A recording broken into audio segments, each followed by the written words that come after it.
You know, I had a different video in mind for this week's upload, but since so many people are dogpiling on this fictional character so much, misunderstanding the reason as to why Nagi got eliminated, and Ego's very necessary reality check towards Nagi and Ryo, I will be explaining it all today in this video. Before we begin, however, make sure you all like and subscribe to the channel. I make BLUELOCK content weekly, and I undoubtedly cure your depression.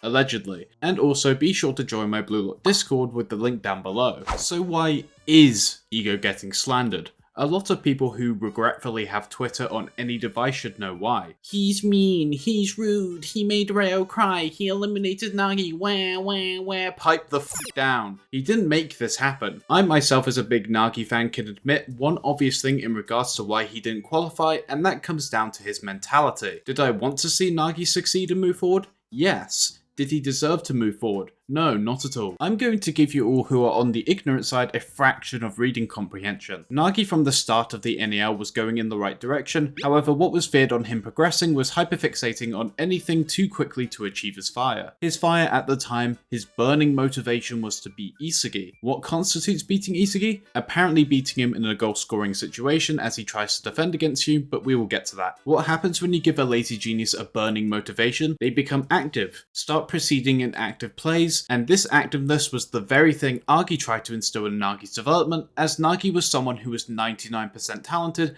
and 1% hard work. Agi was trying to balance the set, make it structured and consistent. Even Chris Prince himself says how talent without self-awareness will wither away, which alludes to what Ego said in the latest chapter. Self-awareness can be interpreted to be quite a few things, but when it comes to Nagi, he wasn't aware of his own limitations, his naivety to how good he can get if he had a continuous goal instead of a temporary one. He was learning to be a different player, but in the end it was all worthless as he took the easy way out. He focused so hard on achieving his aim that he set out to get, upon Isagi being chosen by Rin over him in the second selection, that he didn't care how he would get there. He only cared about getting there. So his shortcut, his easy way out was with Ryo, someone who could single-handedly give Nagi what he always wanted on a silver platter, as Nagi himself said about Ryo in regards to his passing in the second selection upon getting a pass from Bachelor. Way to go, guys! Nice one!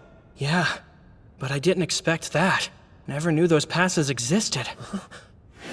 I'm used to Ryo's, and his were always a case of do whatever you feel like.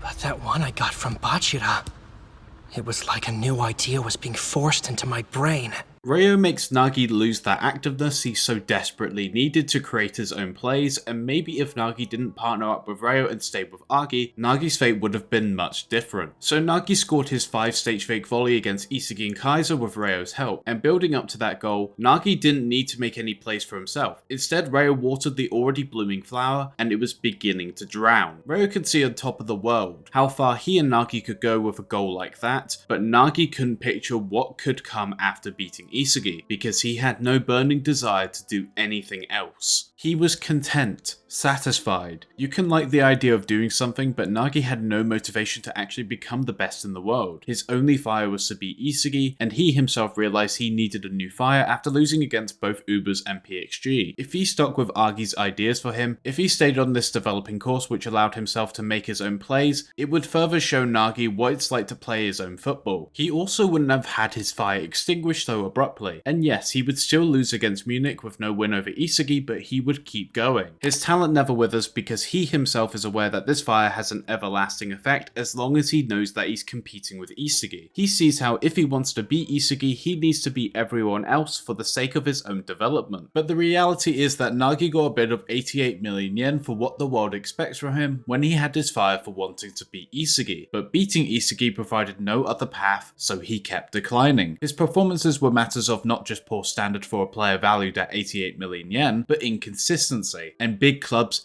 hate inconsistent performances. In reality, clubs would have been given a lot more to work with in terms of skill showcase, but Nagi has only been given 4 games, so they made a bid equal to what he had shown one time when working with Ryo, and when neither of them can replicate that performance, they diminish rapidly in desirability. Ryo even pointed out after the Ubers game that if him and Nagi didn't do something in the next game against Barcher that will put them on the map once again, they will be in the true danger zone. So going into the final game for Manshine or Bacha to claim a last chance at victory, Nagi needed a new flyer and had thought he discovered it upon Ryo scoring. Maybe competing with Ryo would be the answer. Maybe not being so codependent like Agi said on multiple occasions would allow Nagi to live on. So he tried, and then when he was in front of the goal, with opposition in front of him, there was no certain way to move forward. The words of Ego Jinpachi echoed throughout the minds of BLUELOCK fans in this moment. Only an insane egoist would take it without a second of hesitation. But old habits took over Nagi as he saw an easy way out coming on his left side, which of course was Ryo. And as he passed, you can visibly see his aura withering away to favour a play that once again would take away from his activeness, take away from his own football. And this pass sealed the deal. The plant destined to bloom, if natured right, had run out of oxygen, and Bachara, as we all knew, scored from Nagi's mistake to secure Bacha a victory. And for me personally, all that could be said at that moment was that it was Nagi's fault. So that brings us up to the now. People are blaming everyone else but Nagi when it was his decision all this time. He started it, he continued it,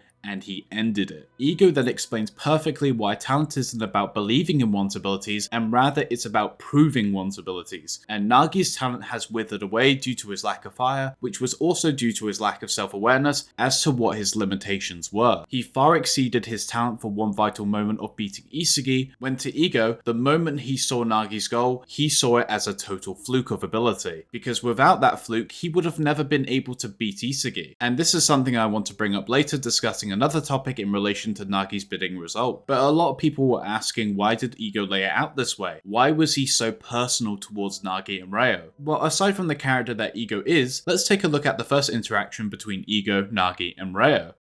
From this interaction, you can see that Ego doesn't like players like Nagi. They're so complacent and unfazed, and that pisses him off. They lack drive and could not see eye to eye with anyone who doesn't know what their ego is, especially if they want to get by easy without putting in the work to prove that they're the future of football. Ego put in so much effort to making the BLUELOCK project for two talents to walk in and proclaim a sense of importance above the rest. This is also why Ego didn't particularly like Kira either, because he was also in that same self-entitled boat, but under a different personality. Nagi was a player so good without even trying, it stood as the very thing he hated about geniuses, as he himself is a talented learner. And he had no other reason to respect Nagi, because he was someone whose only motive was to do it for his friend, which strayed away from being an egoist. So when questioned by Isagi why a decision was made based on the offers from the clubs he had no control over, he gave a logical answer to what mindset the clubs may have, alongside his own perspective. But then he was challenged by Ryo, who was less knowledgeable than he was, which sparked Ego to call Ryo a peacekeeper, as if Ryo was trying to devalue what he said, and also what other clubs saw in Nagi, when Nagi has only proven to be an inconsistent player with a singular fluke goal to his name, all for the sake of keeping his friend in BLUELOCK.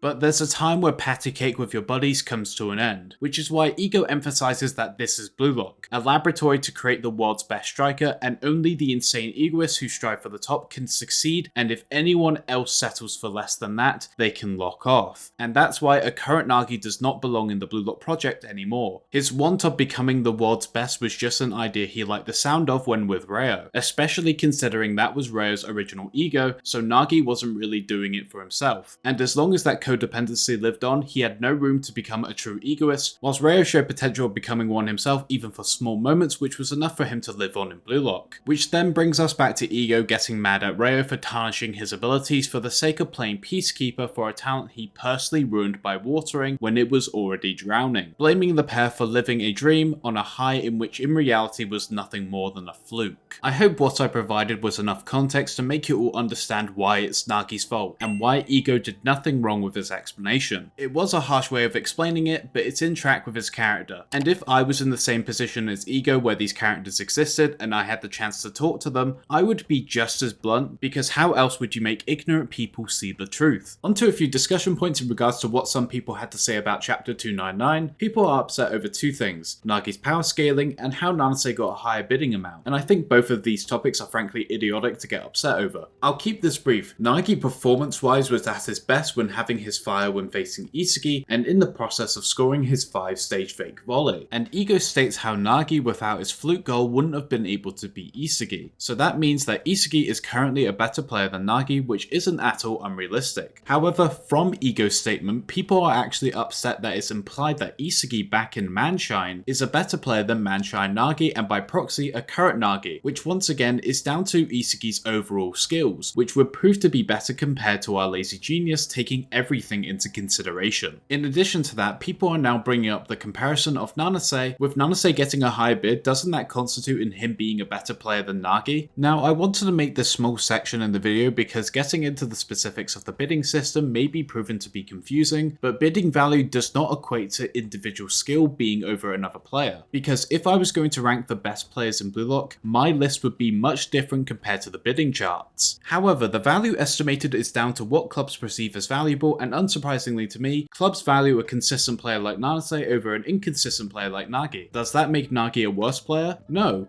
And I would say that Nagi's average is better than Nanase's average, but it's emphasizing how badly Nagi messed up, how much he needed a new fire to succeed, and presenting exactly what all signs were telling him to be worried about, because it's as if this death of Nagi was foreshadowed from ages ago. Either him taking after his parents who weren't even bothered enough to look after him, or his death aura being a visual and symbolic display of his doom from the very beginning. However, if you want to know more about Nagi's seemingly destined failure, how about you check out my friend Masu's video on Hiragi to explain the accuracy behind his tarot card readings. Thank you all so much for watching this video, be sure to like and subscribe, and until next time, peace.